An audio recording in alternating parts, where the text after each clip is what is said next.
It was lap 4 of Lewis Hamilton's very first full-run simulation in the SF25 at Fiorano, when Ferrari's pit wall received a radio call that would set the tone for their entire 2025 campaign.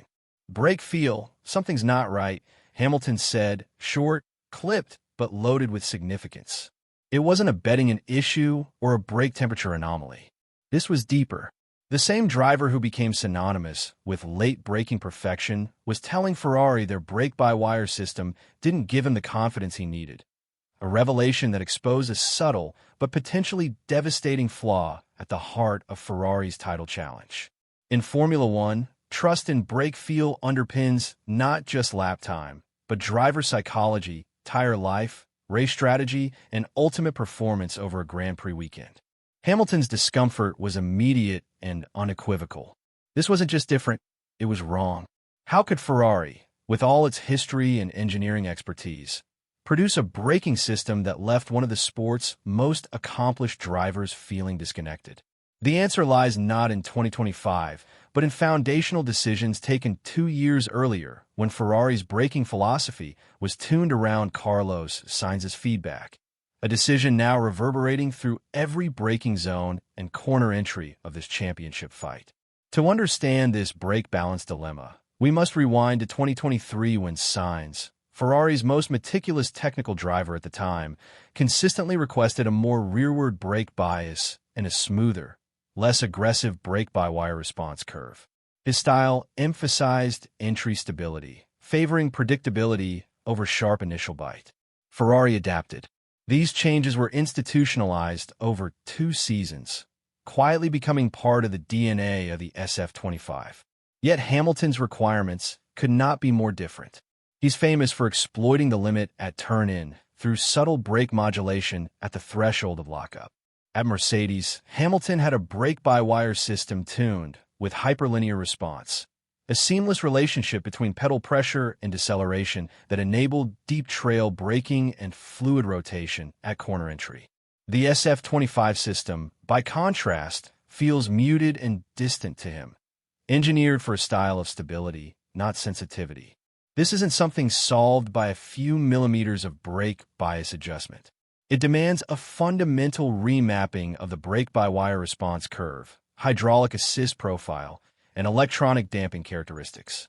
Any such adjustment risks unsettling the balance of the chassis that has evolved around Sainz's preferences and, by extension, the compromises Charles Leclerc has learned to accept. The human tension behind this technical conflict is palpable. For Hamilton, every lap in a car where brake feel is inconsistent erodes confidence. No amount of telemetry can substitute for the instinctive trust he requires to brake late and precisely rotate the car, a trust forged over years of machinery tailored to his feedback at Mercedes. For Leclerc, the stakes are equally profound. While Ferrari's rearward-biased braking never perfectly suited his natural style, he has learned to extract performance from it, becoming the team's reference point after Sainz's departure. But Hamilton's arrival immediately shifts the political gravity in Maranello. The weight of a 7-time world champion's feedback inevitably draws engineering focus. Fred Vasseur faces a classic Ferrari dilemma. Whose preferences should take precedence? In a season where marginal gains define championship outcomes, this decision will impact not just lap time, but the team's internal cohesion, psychological stability, and ability to sustain a consistent development direction. The championship mathematics sharpen this tension even further. After 12 rounds, Ferrari holds a 50-point advantage over Red Bull in the constructors' standings, a fragile cushion that could evaporate over 2 poor weekends. In the drivers' standings, Leclerc trails Verstappen by approximately 46 points, with Hamilton around 62 points behind. In this hyper-competitive field, every detail matters. In the broader context, the brake balance crisis exposes a deep and lingering question about Ferrari's identity in modern Formula One. Their rivals have already made their decisions.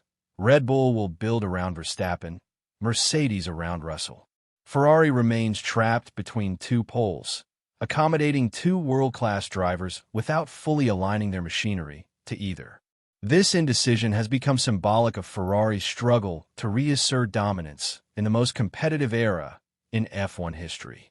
The upcoming regulatory overhaul represents a rare generational opportunity to reset their DNA, both technically and philosophically. For Ferrari, it means more than producing a fast car. It means choosing who that car will serve. Hamilton's dissatisfaction with brake feel is not merely a technical gripe.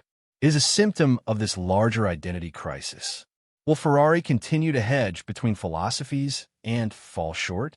Or will they summon the courage to commit fully, decisively, and early enough to seize a competitive advantage? The outcome of this debate will shape the rest of the 2025 season and define Ferrari's trajectory for the next era of Formula One. In the paddock, the stakes could not be clearer. This is not simply a question of brake feel. It is a referendum on Ferrari's ability to learn from its past, act decisively in its present, and build a future worthy of its storied name. At its heart, this isn't just a debate over brake feel. It's a pivotal moment in Ferrari's story. In a championship season where every detail matters and every decision has cascading consequences, Ferrari stands at a crossroads.